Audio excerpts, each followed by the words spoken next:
Նիկոլի ամբողջ գործունեությունը ուղղված է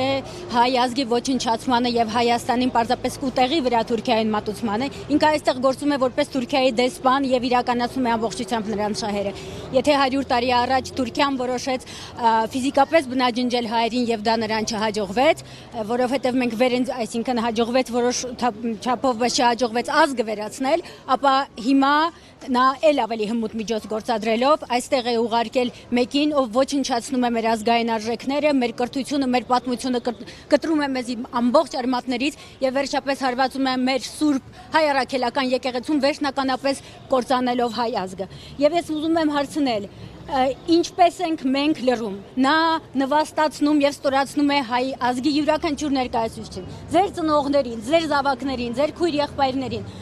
Գիտեք 100 տարի առաջ, երբ մեր զորավարները, Անդրանիկը, Չաուշը եւ այլն նրանք պայքարում էին,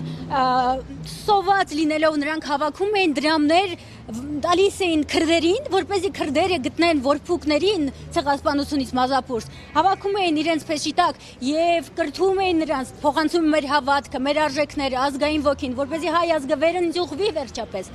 Իսկ այսօր դուք ունենալով ձեր ընտանիքներում ձեր երեխաներին ինչպես եք թողնում, որ իրենց ապագան կործանվի վերջնականապես։ Ինչպես դուրս չեք գալիս փողոց եւ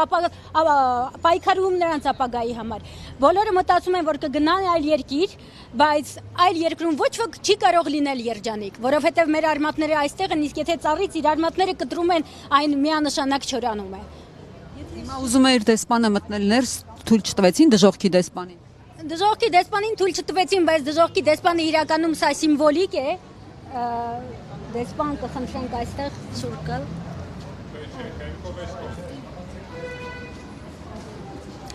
Իրականում դժոխքի դեսպանը պարզ է, որ առանց մարմնավորման էներգետիկ էակը եւ նա իհարկե կներթափանցի եւ գուցե արդեն ներթափանցել է այնտեղ, որտեղ պետք է ներթափանցել։ Պարզապես սա սիմվոլիկ է, որպեսզի գուցե ներկայացուցիչները Թուրքիայի նաև տեսնեն ու հասկանան, որ ժամանակն է խոստովանելու, ապաշխարելու, իր բոլոր մեղքերի մասին հանրությանը ներկայացնելու եւ վերջապես դատվելու օրենքի ողջ ուժով։